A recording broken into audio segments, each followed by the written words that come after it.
Hello everyone. तो आज इस वीडियो में हम बात करने वाले हैं एसबीआई के लॉन्ग टर्म इक्विटी फंड के बारे में। देखिए, जो एसबीआई का लॉन्ग टर्म इक्विटी फंड है, ये फंड एक टाइप का इक्विटी फंड है और यहाँ पर जो है आपकी टैक्स सेविंग भी होती है। देखिए, ये एक ईएलएसएस फंड है, तो यहाँ पर आप इन्वेस्टिंग के साथ साथ टैक्स सेविंग का भी फायदा उठा सकते हैं। देखिए, ईएलएसएस का मतलब होता है इक्विटी लिंक्ड सेविंग स्कीम्स। मतलब जो ये सेविंग स्कीम है ये वो इक्विटी लिंक्ड है, यानी कि जो स्टॉक मार्केट में जो इसका इन्वेस्टमेंट भी होता है और यहाँ पर आप जो है सेविंग भी कर सकते हैं। एक टाइप से आप यहाँ पर इन्वेस्टिंग के साथ साथ आप यहाँ पर टैक्स सेविंग कर सकते हैं। तो जो ये एसबीआई का लॉन्ग टर्म इक्विटी फंड है, इसका जो पहले नाम था एसबीआई का मैग्नम टैक्स गेन फंड, लेकिन अभी इसका नाम चेंज हो गया है एसबीआई का लॉन्ग टर्म इक्विटी फंड। देखिए, इसने पिछले सालों में काफ़ी अच्छा रिटर्न दिया है। और अगर देखिए आप इस फंड में इन्वेस्टमेंट करने जा रहे हैं तो सबसे पहले आप ये ध्यान रखिए कि जो ये इसका लॉक इन पीरियड है वो 3 साल का है। मतलब कि अगर आपने इन्वेस्टमेंट कर दिया तो 3 साल के पहले अपने पैसे को रिडीम नहीं कर सकते। इस बात को ध्यान में रखते हुए ही आप इस फंड में इन्वेस्टमेंट करें। तो अगर आप एसबीआई लॉन्ग टर्म इक्विटी में इन्वेस्टमेंट करना चाहते हैं या फिर आपने ऑलरेडी इसमें इन्वेस्टमेंट कर दिया है, तो आप इसका पूरा रिव्यू देखना चाहते हैं, तो इस वीडियो में हम कंप्लीट डिटेल लेके आए हैं। यहाँ पर हम सबसे पहले बात करेंगे जो फंड की बेसिक्स हैं उसके बारे में बात करेंगे। उसके बारे में हम रिटर्न देखेंगे, फिर रिटर्न का कंपैरिजन देखेंगे, पूरा एनालिसिस करेंगे रिटर्न की। उसके बाद हम पोर्टफोलियो देखेंगे, पोर्टफोलियो के बाद इसका हम पीयर कंपैरिजन करेंगे, उसके बाद इसका रिस्क एनालिसिस करेंगे, उसके बाद हम फंड मैनेजर वगैरह की बात करेंगे। तो चलिए वीडियो स्टार्ट करते हैं और इन सबको डिटेल में समझते हैं। तो नमस्कार दोस्तों, स्वागत है आपका मेरे चैनल पे। मेरा नाम है रोहित और आप देख रहे हैं ब्लू कैश फाइनेंस।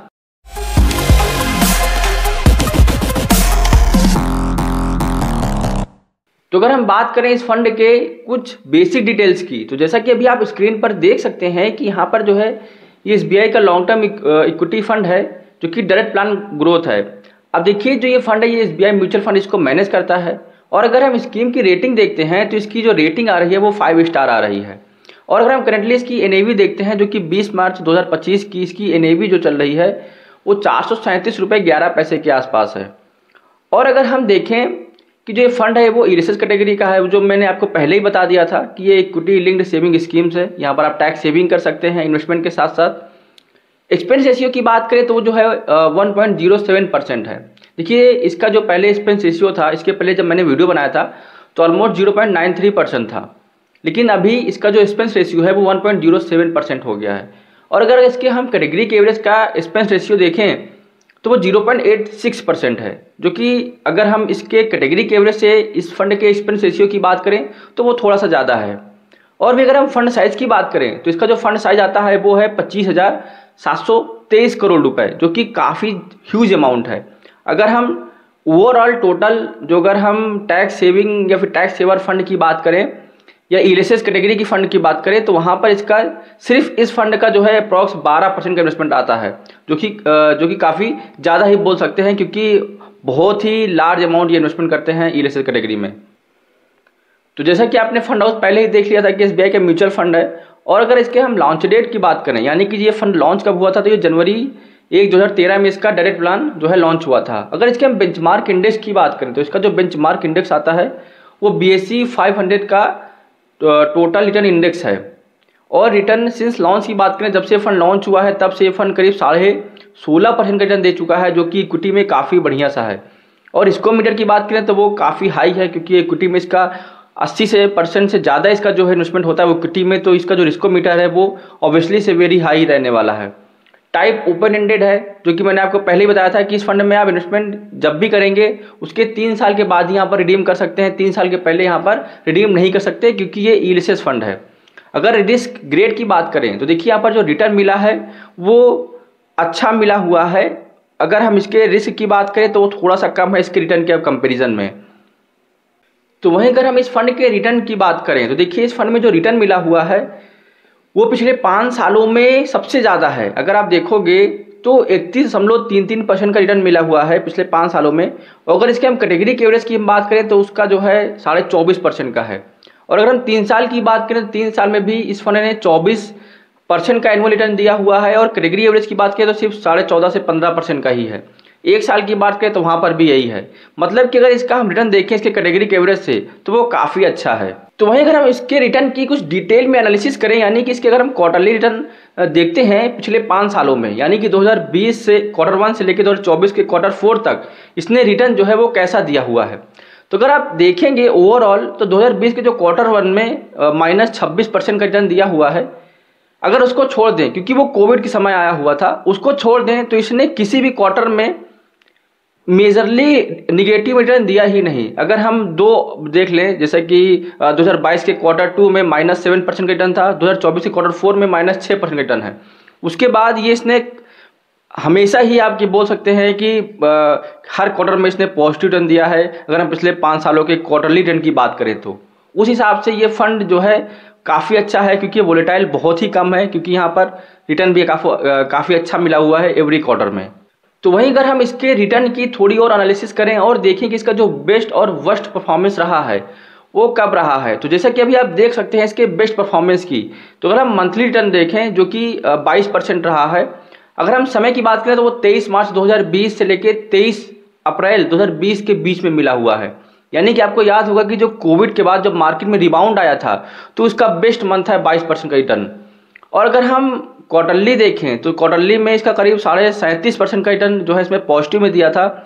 ये वही समय का है 23 मार्च 2020 से लेकर 23 जून 2020 के बीच का, क्योंकि उस समय मार्केट ने काफ़ी अच्छा रिबाउंड दिया था कोविड के बाद या फिर कोविड में ही। और अगर ईयरली परफॉर्मेंस देखें तो ये उसी समय है 23 मार्च 2020 से लेकर 23 मार्च 2021 के बीच में। एक साल में इसने करीब 95% का रिटर्न पॉजिटिव में दिया था।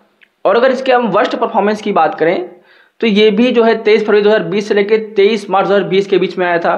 कोविड के समय ही मार्केट अचानक से गिर गई थी, एक मंथ में इसमें करीब 35.5% का माइनस रिटर्न दिया था। और अगर हम इसके क्वार्टरली रिजल्ट की बात करें, क्वार्टरली निगेटिव रिटर्न की बात करें तो इसने 23 दिसंबर 2019 से लेकर 23 मार्च 2020 के बीच में -34% का रिटर्न दिया था। ये भी कोविड के समय ही आया था।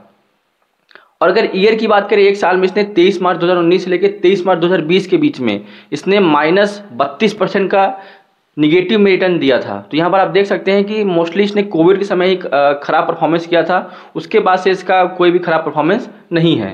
तो देखिए रिटर्न को थोड़ा और डीप में समझने की कोशिश करते हैं और यहाँ पर इसके हम रोलिंग रिटर्न्स को देखते हैं।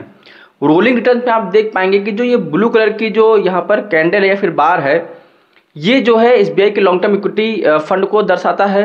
और जो है रेड जो है बार है, ये आपका इसके कैटेगरी के एवरेज का फंड है। तो अगर हम पिछले 5 साल की कंपैरिजन करें तो जो इसका रिटर्न है, इसके कैटेगरी का रिटर्न है, एवरेज का रिटर्न है, वो बराबर ही है। पिछले 3 साल में देखें तो SBI का लॉन्ग टर्म इक्विटी फंड का रिटर्न ज़्यादा है। पिछले 2 साल में देखें तो भी यहाँ पर SBI का लॉन्ग टर्म इक्विटी फंड का जो है रिटर्न ज़्यादा है इसके कैटेगरी के एवरेज से। और अगर पिछले 1 साल रिटर्न की बात करें तो काफ़ी ज़्यादा है अगर इसके एवरेज की कंपेरिजन करें तो। और पिछले 6 मंथ के रिटर्न की बात करें तो वहाँ पर भी इसने देखिए जो SBI का लॉन्ग टर्म इक्विटी फंड का रिटर्न है वो ज़्यादा ही है इसके कैटेगरी के एवरेज से। तो यहाँ पर आप एक और रिटर्न कंपैरिजन देख सकते हैं इस फंड का और इसके बेंचमार्क का। पिछले 5 सालों का ये रिटर्न है, जैसे कि आप स्क्रीन पर देख सकते हैं। तो देखिए इसके बेंचमार्क ने जो है इसके कैटेगरी के बेंचमार्क इंडेक्स ने 192% दिया है, यानी कि जो इसका BSE 500 TRI इंडेक्स का रिटर्न है वो 192% है। और इस फंड का रिटर्न जो है वो 270% है। तो काफ़ी अच्छे से बीट किया है इसने अपने बेंचमार्क इंडेक्स के रिटर्न को। तो वहीं अगर हम बात करें इस फंड के एसेट एलोकेशन की, तो इस फंड का एसेट एलोकेशन आता है वो इक्विटी में 90.32% का है। और अगर हम डेट की बात करें तो 0.15% है और अदर्स की बात करें तो 9.53% है। अगर वैसे हम देखें तो इस फंड में जो मैंडेटरी है, यहाँ पर आपको 80% से जो ज़्यादा का इन्वेस्टमेंट है वो आपको इक्विटी में करना होगा। तो यहाँ पर 90% से ज़्यादा ही जो है इक्विटी में इन्वेस्टमेंट है। वहीं अगर हम साथ में सेक्टर एलोकेशन को भी देखें तो फाइनेंशियल में इसका करीब 25% का इन्वेस्टमेंट आता है, या फिर आप बोल सकते हैं कि एलोकेशन आता है। टेक्नोलॉजी फंड की बात करें तो वहाँ पर करीब 12.5% का एलोकेशन है। एनर्जी की बात करें तो वहाँ पर करीब 12.25% का इन्वेस्टमेंट आता है। हेल्थ केयर की बात करें तो वहाँ पर करीब 7.5% का है। और मेटल्स और माइनिंग की बात करें तो वहाँ पर करीब 7% का है। और अदर्स में देखें तो वहाँ पर करीब 36% का इसका एलोकेशन आता है। वहीं अगर हम मार्केट कैप एलोकेशन को देखें तो यहाँ पर आप देख सकते हैं कि जो इसका जायंट कैप है वो 51.76% है, यानी कि जायंट्स में ही इसका करीब 52% के आसपास इन्वेस्टमेंट है। लार्ज कैप की बात करें तो करीब 20% का है। मिड कैप की बात करें तो वहाँ पर करीब 22% का इन्वेस्टमेंट आता है। स्मॉल कैप की बात करें तो वहाँ पर ऑलमोस्ट 6% का ही सिर्फ इन्वेस्टमेंट है। और टाइनी कैप की बात करें तो टाइनी कैप 0.01% का है, जो कि ना के बराबर है। तो आइए अब हम इसके टॉप 10 होल्डिंग्स को देखते हैं। जैसा कि अभी आप स्क्रीन पर देख सकते हैं कि यहाँ पर जो है HDFC बैंक में इसका करीब 6.5% का इन्वेस्टमेंट आता है। महिंद्रा एंड महिंद्रा की बात करें तो करीब 3.5% का। वही अगर हम रिलायंस इंडस्ट्रीज़ की बात करें तो वहाँ पर भी करीब 3.5% का इन्वेस्टमेंट आता है। भारतीय एयरटेल की बात करें तो करीब 3.25% का। ICICI बैंक में भी करीब 3.25% का।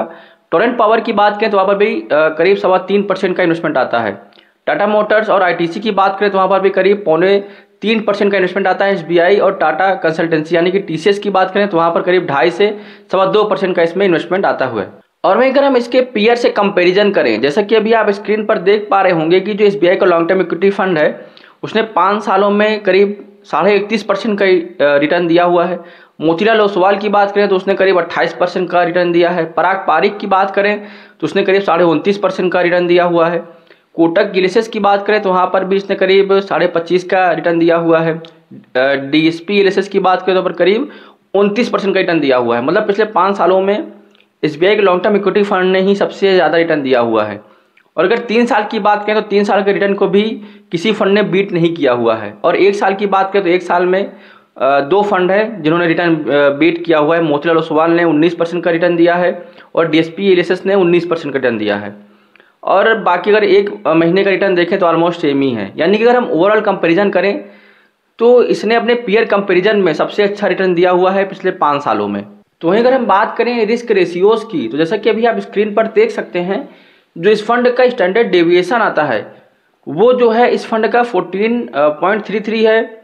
इसके कैटेगरी की एवरेज का 14.57 है।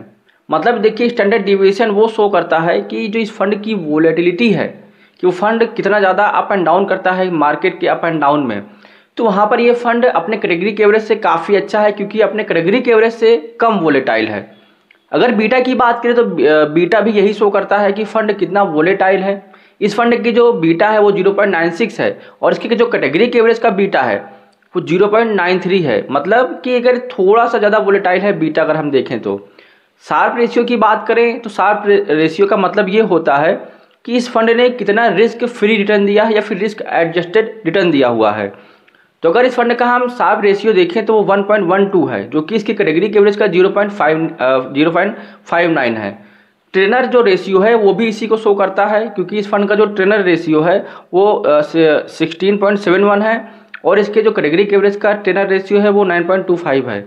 जेनसन अल्फा की बात करें तो जेनसन अल्फा जो है उसका ये मतलब होता है कि इसने अपने बेंचमार्क यानी कि BSE 500 से कंपैरिजन में कितना ज़्यादा अच्छा रिटर्न दिया हुआ है। तो अगर अल्फा की बात करें तो वो 9.42 है इस फंड का और इसके कैटेगरी के एवरेज का यानी इसके बेंचमार्क का 2.12 है।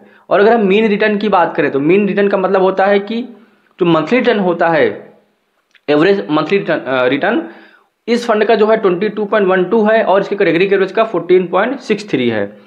तो जैसा कि अभी आप रिस्क रेशियो चार्ट देख सकते हैं तो देखिए यहाँ पर जो है ये फंड ने रिस्क कम लिया है और रिटर्न ज़्यादा दिया हुआ है। और अगर वही इसके कैटेगरी के एवरेज का देखें तो कि येलो डॉट बना हुआ है साइज ऑफ बबल जो है एकदम छोटा सा देख सकते हैं, उसने रिस्क भी ज़्यादा लिया है और रिटर्न भी कम दिया हुआ है। तो वहीं अगर हम बात करें इस फंड के फंड मैनेजर की, देखिए ये जो है एक्टिव फंड है, ये पैसिव फंड नहीं है कि यहाँ पर जो है किसी के बेंचमार्क से जो है इसको ट्रेस करके रिटर्न कर देते हैं। ये एक्टिव फंड है, यहाँ पर एक्टिवली इन्वेस्टमेंट किया जाता है। तो यहाँ पर जो फंड मैनेजमेंट का रोल होता है वो काफ़ी इंपॉर्टेंट हो जाता है।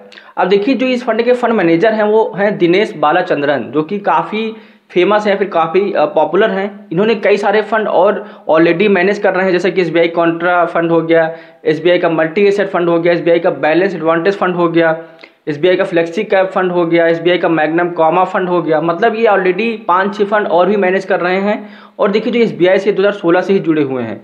तो इसका जो अगर हम फंड मैनेजमेंट की बात करें तो वो काफ़ी ज़्यादा अच्छा है क्योंकि ये काफ़ी एक्सपीरियंस पर्सन है। तो वहीं अगर हम इस फंड के टैक्सेशन की बात करें तो अगर इस फंड में हम टैक्सेशन की बात करें तो यहाँ पर देखिए आपको सिर्फ long term capital gain tax ही लगने वाला है। अगर हम long term capital gain tax की बात करें तो वो देखिए 1 साल से ज़्यादा के इन्वेस्टमेंट पे लगता है। और अगर हम short term capital gain tax की बात करें जो कि STCG टैक्स जिसको हम बोलते हैं, यहाँ पर short term capital gain tax नहीं लगेगा क्योंकि आप जो है 3 साल के पहले इस फंड को रिडीम कर ही नहीं सकते। और जो STCG टैक्स लगता है वो 1 साल के पहले के रिडीम पे ही लगता है। तो यहाँ पर आपका जो टैक्सेशन होगा, यहाँ पर आपको टैक्स लगेगा वो LTCG टैक्स ही लगने वाला है। अगर हम LTCG टैक्स की बात करें जो कि long term capital gain tax है, तो अगर आप 1 साल में 1,25,000 से ज़्यादा का प्रॉफिट लेते हैं तो वहाँ पर आपको 12.5% का वहाँ पर फ्लैट टैक्स लगने वाला है।